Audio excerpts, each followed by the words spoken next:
Okay, so these are the problems that we worked on today in class as sort of an example of what the quiz questions are going to be like tomorrow. Before I get started, I wanted to take a quick minute to talk about sig figs because it seems like a lot of people are confused about the sig figs. So really on these problems, there are only two places where you need to be concerned about sig figs. The first place is when you're calculating delta T, the change in temperature. For that, you're looking at the addition and subtraction rule.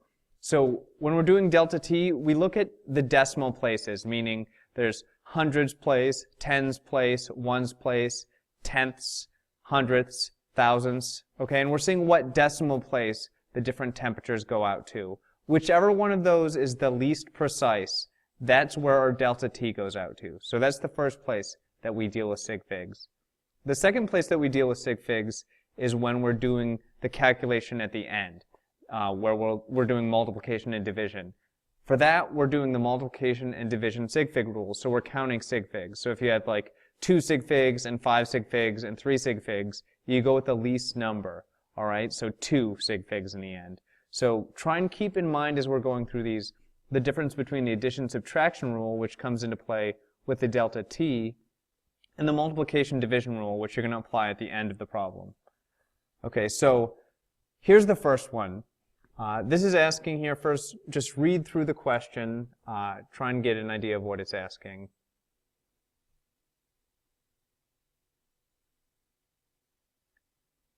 Okay, it says, what's the mass of the wood? So we know we're looking for mass, and this isn't a calorimetry problem, it's just one of those simple problems with Q equals mc delta T. Because it's looking for the mass, if you think of your algebra circle, which you need to make sure to have memorized by tomorrow, we've got Q, and then we've got MC delta T. So, in this case, M is equal to Q over C delta T.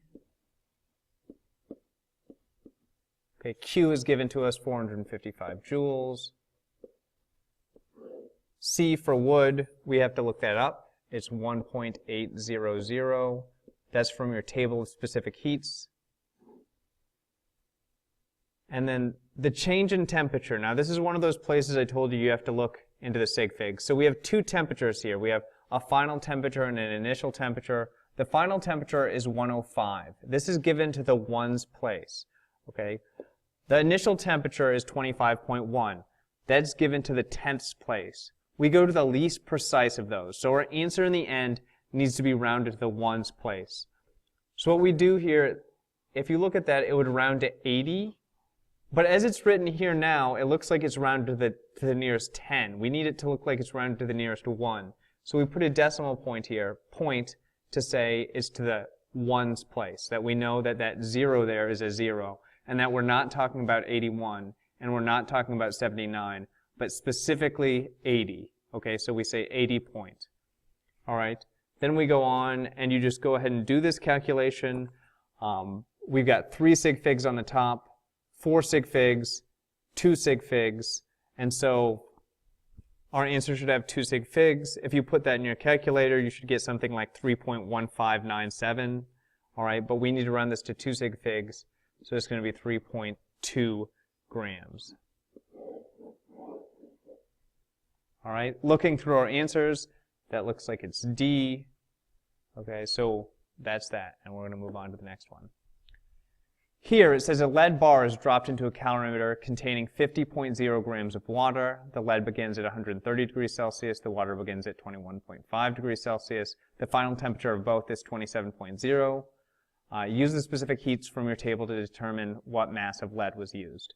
So this is a calorimetry problem. On a calorimetry problem, we always start with negative MC delta T of whatever we're putting in the calorimeter. In this case, it's lead, equals MC delta T for whatever is already inside the calorimeter. Usually it's water. In this case, it is. Okay. And then we think about what it's asking for. It's asking for the mass of lead. So that's going to be the M that's on the left side here. So that's our variable, the M that's on the left side. We should have everything else. So negative M, okay, C on this problem. We're talking about lead. So you look on your table and you see that C for lead is 0.158. Delta T. And this is another confusing one, right? Because delta T, we need to be looking using the addition-subtraction rule. Okay, it goes from 130, which is given to the tens digit, okay, down to 27.0, which is given to the tenths digit. If we think about tens and tenths, tens is less precise. Okay, so we're going to go to the tens digit in our answer.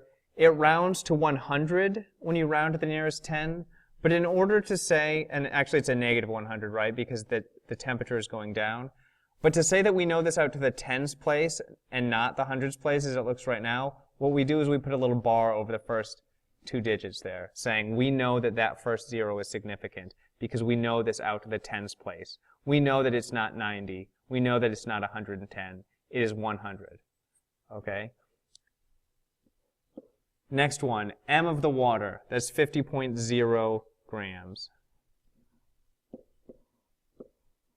Oops, we don't need the G in there. 4.184 for C for water, and then delta T for the water. It went from 21.5, which is given to the tenths, to 27.0, which is also to the tenths. So our answer here when we do delta T should be to the tenths. It's going up by 5.5. Okay. Then we simplify both sides of this equation. We're going to wait to apply the sig figs until the end, but you should note at this point that our final answer should have two sig figs, because 0.158 is 3, this negative 100 with the bar over it, that's 2 sig figs, 50.0 is 3, 4.184 is 4, 5.5 is 2 sig figs. So our answer is going to have 2, because both the negative 100 and the 5.5 have 2 sig figs. So we'll do our entire calculation now, and we just round at the final step, at the final answer, to 2 sig figs. So simplifying on the left-hand side here, we get 15.8 m equals, simplifying the right-hand side, we get 1150.6. Then we divide both sides by 15.8, and we get that m equals, and this is where we're going to round to 2 sig figs, 73 grams. Now looking down here at our options, you've got 72.8, but that's not the correct answer because that has too many sig figs. Looking at all the other answers, nothing else is even close. Okay, so in this case, we have none of these because it should say 73 exactly. Alright, so 72.8 is not acceptable because it has the wrong number of sig figs. 73 is the correct answer. That's not listed, so the answer here is none of these. Okay, on this next one, again it's a short one. We can see that it's going to be a Q equals MC delta T problem, not one of the calorimetry ones. So we got to get this set up. What we have here, it says we have to identify the substance. That should kind of clue you in that we're going to need to find the specific heat, because if you have the specific heat, you can look at your table of specific heats and identify what it is. The other thing you should notice is just that you have all the other variables in the Q equals MC delta T equation, so clearly C is what we're going to be looking for. So if you solve for C, you get C equals Q over M delta T. Q in this case is 23.7.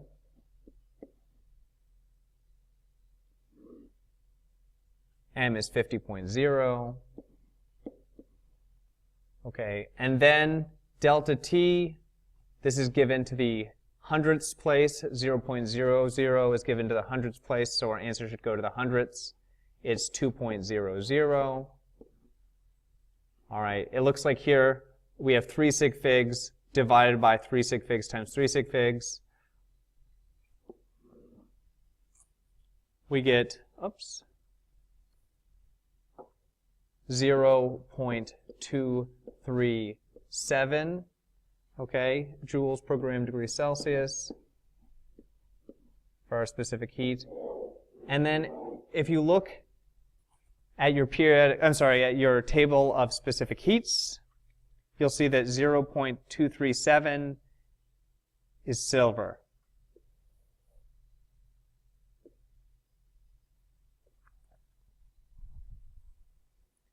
All right, this last one here is pretty complicated. It's another calorimetry problem, but in this case, it asks us to find the final temperature of both substances.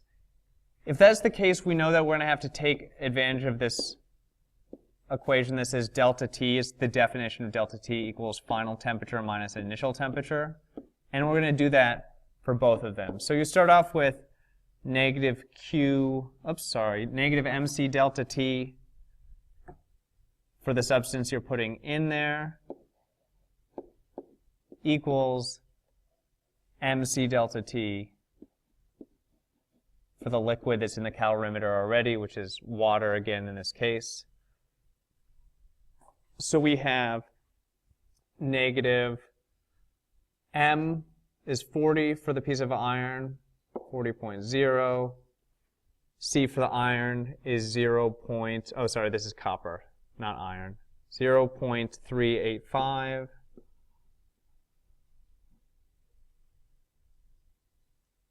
Delta T. This is where we use that TF minus TI. We don't know what the final temperature is, so we call it TF minus 400. All right. And that equals MC delta T for the water. For the water, the mass, 200 grams. 4.184 for the C. Delta T, again, this is times TF minus 20 degrees is the temperature that the water is starting at. Okay, so we need to simplify this even further. What we'll do is I'm going to combine that 40 and the 0.385 that's on the left side of this equation, and I'll get negative 15.4 times TF minus 400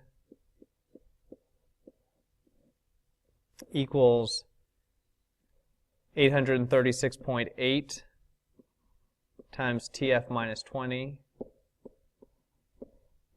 Okay, and again, I'm just combining on this side the 200 and the 4.184 into one term as a coefficient there. The next thing we're going to do is we're going to take these coefficients and we're going to distribute them through the set of parentheses.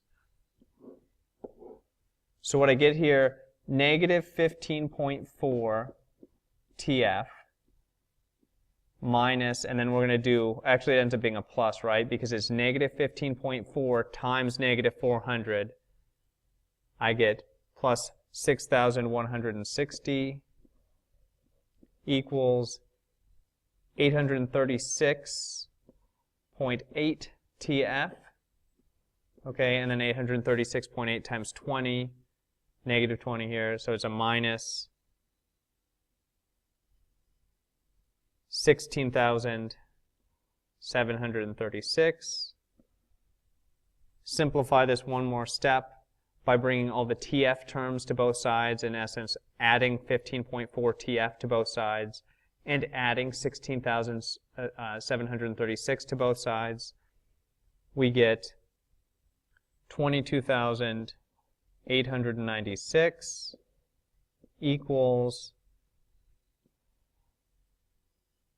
852.2 TF. To solve for TF then, we're going to divide both sides by 852.2, and I get TF equals 26.9 degrees Celsius. On this one, we didn't worry about sig figs because the sig figs, it's just really, really complicated already, and if you add the sig figs in there, going from adding and subtracting to multiplying and dividing back to adding and subtracting, it just gets really, really complicated, and I didn't feel like burdening you all with both of those things at once. This looks like D is the correct answer. All the other ones are really far away.